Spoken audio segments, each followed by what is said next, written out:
औज़ुबिल्लाहि समीउल अलीम मिनश्शैतानिर रजीम बिस्मिल्लाहिर रहमानिर रहीम। Sale of a movable property के हवाले से अगर हम section 54 transfer of property act 1882 को देखें तो वाज़ेह हो जाती है बात कि सेल कीमत के अवज़ मलकियत की तब्दीली है। सेल के अंदर कीमत अदा की जाती है या अदायगी का वादा किया जाता है या जुज़वी अदायगी की जाती है या जुज़वी अदायगी का वादा किया जाता है।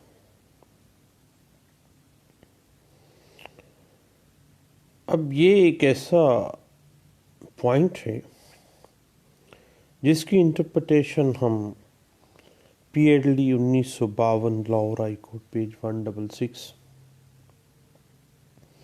2005 YLR page 2689, 2015 CLC page 385, 2012 CLC page 125, 2000 YLR page 2392, 1984 SCMR page 94, PLD 2000 Lahore high court page 385 और PLD 2000 Lahore high court page 385 और 2013 YLR पेज 288 में देख सकते हैं।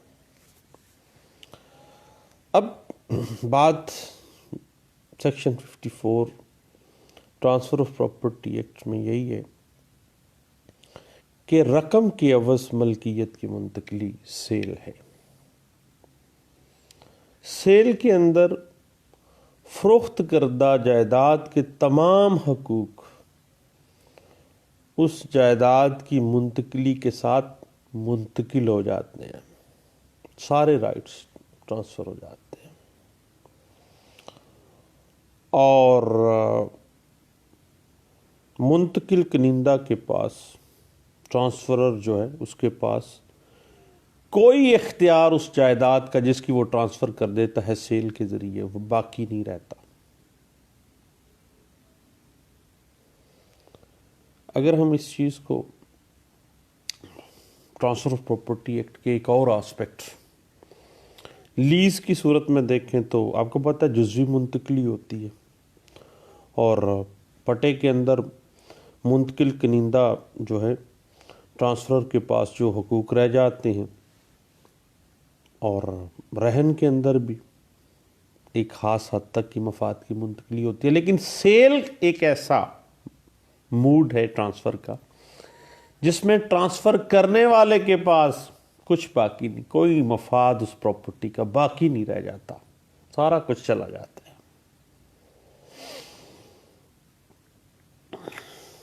ब्याह जो है तमाम पटे से भी लैदा चीज़ है, मॉर्टगेज से भी लैदा चीज़ है और अगर ट्रांसफरी तमाम रकम यकमुश्त अदा कर दे तो इससे अंदाज़ा हो जाता है कि तमाम मामला बैच जो है मुकम्मल हो गया। अब section 54 transfer of property act के पर्सपेक्टिव में देखें ना तो बैय के लिए ज़रूरी है कि रकम के ज़रिए या किसी और शय के अवज़ फौरी अदायगी की जाती है और सेल तब भी होती है जब रकम अदा की जाती है और फिर उस रकम के बाद कब्ज़ा दे दिया जाता है। और हम आम तौर पे सब रजिस्ट्रार के पास जब पेश होते हैं तो वहाँ पे एक ही बयान होते हैं। ट्रांसफ़र से पूछा जाता है भाई पैसे वसूल कर लिए, वो कहता है जी, और जो ट्रांसफरी होता है उससे पूछा जाता है कब्ज़ा ले लिया, वो कहता है जी ले लिया, फारिग है। ये रजिस्ट्रेशन का प्रोसेस होता है और सेल का ये जो मफ़हूम है ना, ये हमने पिछले दिनों 2000 MLD पेज 1324 और 2002 CLC पेज 88 में भी देखा और वाज़ेह हो जाता है कि where there is neither possession of the property alleged to have been sold nor any proof of the payment of the consideration money, mere registration of the sale deed does not operate to pass title to the vendee. कैसी बात कि रकम के अवज़ मलकियत की मुंतकली है।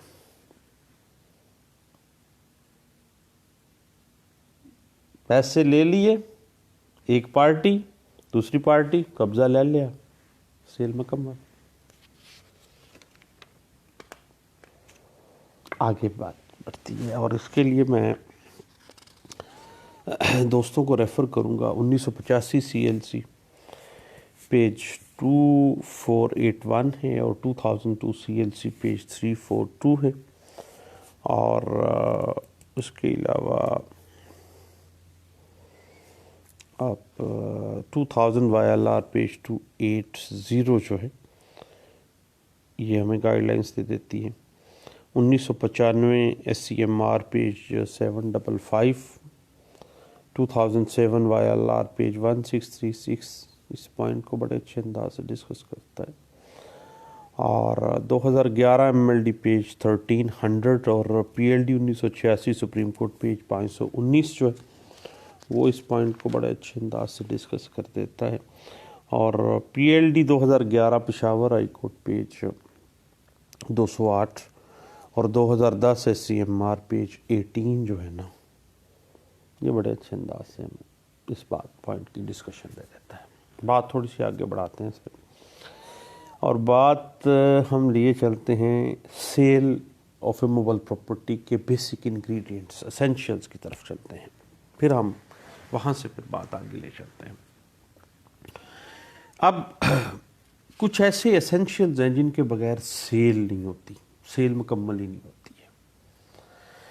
सबसे पहली चीज़ जो है ना वो है पार्टीज़, यानी सेल के जो पार्टीज़ हैं वो सेलर और बायर हैं, यानी बाया और मुश्तरी। मुश्तरी खरीदार है, बाया है सेलर है। याद रखिएगा कि किसी एक की अदम मौजूदगी बै मुकम्मल नहीं होती। ख्वाह मोतबर मुश्तरी आ जाता है, किसने भेजा होता है? मुश्तरी ने भेजा होता है, उसके बिहाफ पे वो एक्ट कर रहा होता है। और इस हवाले से ना हमने पिछले दिनों देखा था पार्टीज़ के हवाले से जो हमें गाइडलाइंस के लिए एक अच्छा केस ला था। 2012 YLR पेज 521 है, 2006 YLR page 490, 2004 YLR page 432, 2007 SCMR page 729 और PLD 1986 सुप्रीम कोर्ट पेज 519 जो है वो हमें गाइडलाइंस दे देती है।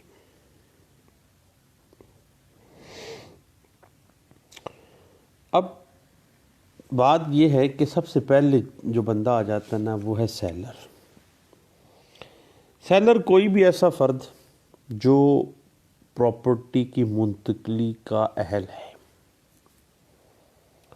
मुआहदा करने का अहल है और जायदाद जो है उसके टाइटल रखता हो और अपने टाइटल की बिना पर वो उस प्रॉपर्टी की मुंतकली का मजाज भी हो।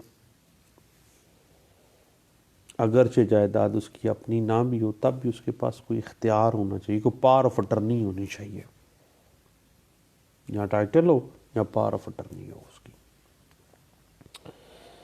अब जहाँ तक हमने एक लफ्ज़ इस्तेमाल किया सेलर का कि वो मुआदा करने का अहल होना चाहिए, मुंतकली का अहल होना चाहिए, इस चीज़ को हम अगर उसकी कैपेसिटी को देखना चाहें ना सेलर की, तो हमें जाना पड़ेगा सेक्शन 11 कॉन्ट्रैक्ट एक्ट 1872 में।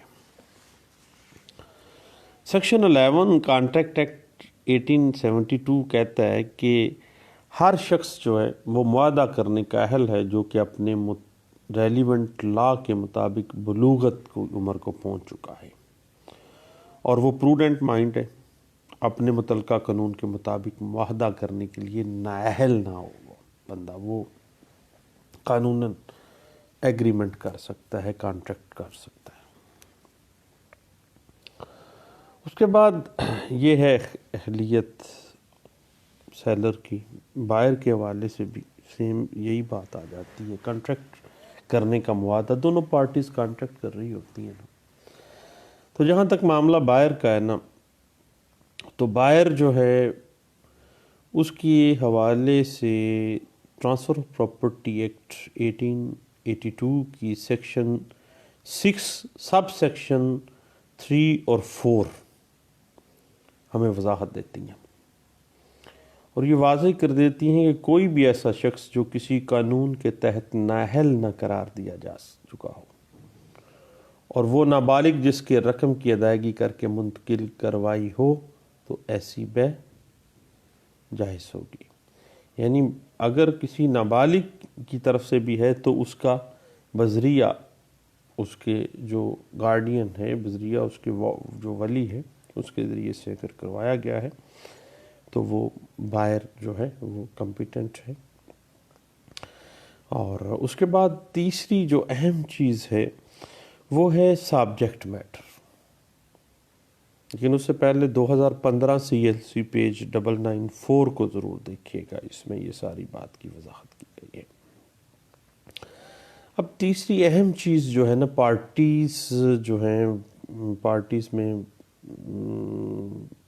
सेलर है, बायर है, पार्टीज़ के बाद जो अहम चीज़ है वो सब्जेक्ट मैटर है, यानी सेल का सब्जेक्ट मैटर, कि जो चीज़ फ़रोख्त की जा रही है, जो प्रॉपर्टी मज़कूर है, जो जिसकी फ़रोख्त की मतलूब है, जो इसका एग्रीमेंट टू सेल में लिखते हैं ना, एक अदद प्लाट जिसका मालिक व काबज़ हूँ और जिसकी फ़रोख्तगी बवजह खानगी ज़रूरत फ़रोख्तगी मतलूब है, यानी जिस चीज़ की फ़रोख्तगी मतलूब है ना, उस चीज़ को सब्जेक्ट मैटर कहा जाता है।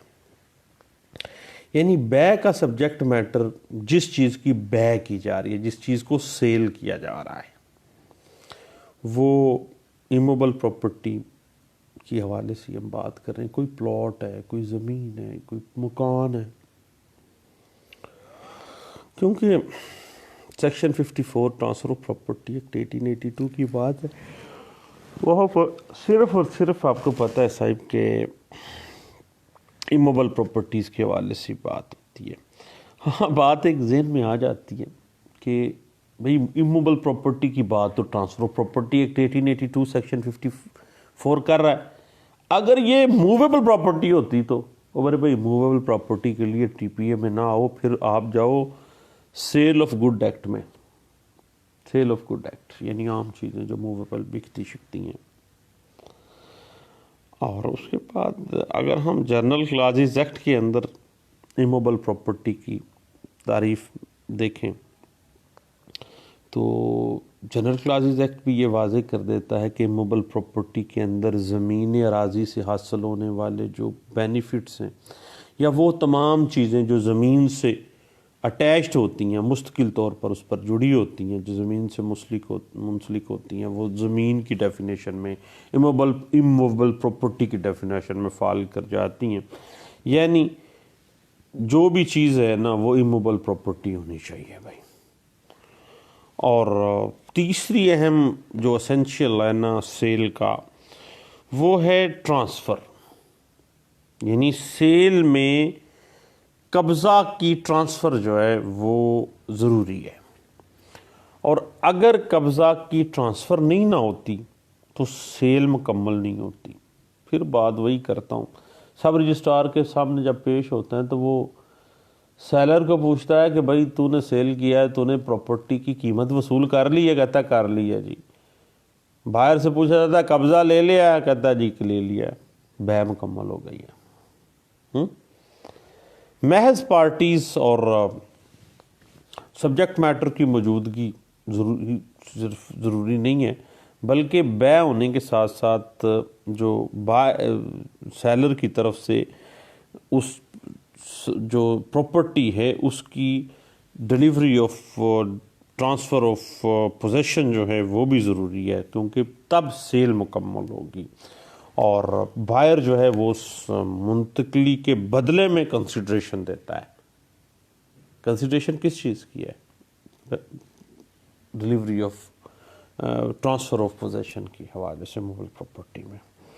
इस हवाले से 2004 YLR पेज 423, 2004 CLC पेज 231 और 2006 YLR पेज 1513, 2007 PTD पेज 1922 और 2013 YLR पेज 2011 और इसी बात के ऊपर 2013 SCMR page 684, 2015 SCMR page 298, 2014 YLR page 178, 2014 YLR page 139 और 2014 YLR पेज 1927, 2013 CLC पेज 551 और 2015 CLC पेज 1451 जो है वो हमें गाइडलाइंस देती हैं। अब चौथी जो चीज़ है ना सेल में, वो है कंसिडरेशन, प्राइस, कीमत। यानी बै का जो चौथा एसेंशियल है ना वो है कंसिडरेशन, ज़रे बदल, मुआवजा, कीमत। ख्वाह उसकी अदायगी कर दी जाए या अदायगी का वादा किया हो, या फिर रकम की पार्शली कुछ अदायगी कर दी जाए या कुछ अदायगी करने का वादा किया हो। याद रखिएगा कि अगर कंसिडरेशन है तो बै है, अगर कंसिडरेशन नहीं है ना तो सेल ही नहीं है।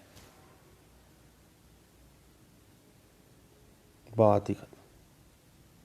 पूछा जाता है ना पैसे ले लिए, मुकद्दर ले लिए, कंसिडरेशन वसूल कर ली उसने। भैया आपस की बात है,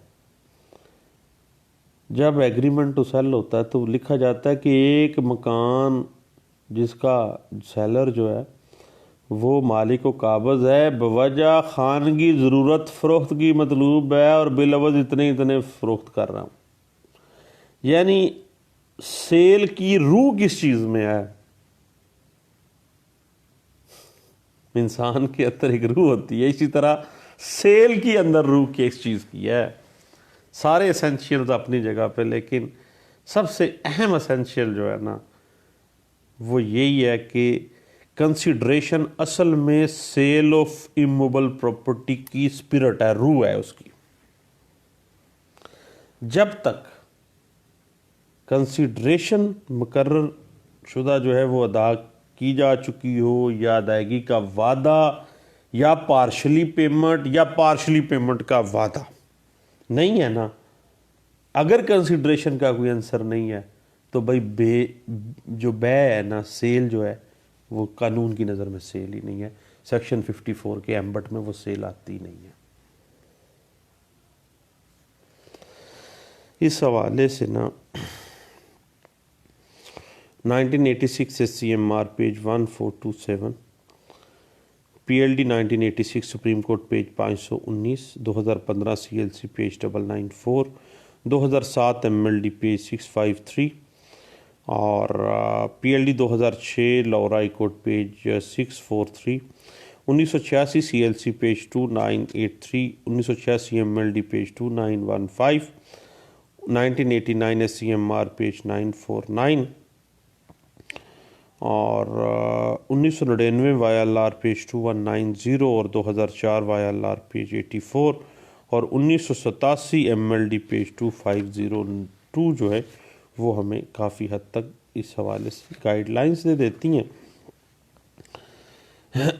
और अगर कंसिडरेशन के बगैर सेल है ना तो कानून की नज़र में वो सेल ही नहीं है, वो एक सेक्शन 54 की एम्बट में सेल आती नहीं है। मसलन एक बात इस तरह से है, इस हवाले से ना 1986 PLD 1986 Peshawar high court page 109 जो है ना, वो इस चीज़ के ऊपर बुनियादी असूल कुछ मुरतब कर रहा है, वो ज़रूर देखिएगा। और वो वाजे कर देता है कि कंसिडरेशन जो है वही सेल ऑफ इमूवेबल प्रॉपर्टी की रूह है, इसके बगैर सेल मुकम्मल ही नहीं होती है। मसलन जाहिद अपना मकान 10 लाख रुपए के अवध समर को फ़रोख्त कर देता है, मुआदा कर लेता है, ये बै है। क्योंकि कंसिडरेशन की रकम 10 लाख रुपया रखी गई है और 10 लाख रुपया अदा कर दिया गया है। लेकिन अगर जाहिद अपना मकान बगैर किसी कंसिडरेशन के समर को देता है तो भाई फिर सेल नहीं है, ये तो हिबा है। बिला बदल देने वाली चीज़ तो हिबा है, गिफ्ट है, तमलीक है। अगर अपने किसी बेटे शेटे को दे रहा है तो अपने किसी खूनी रिश्ते को।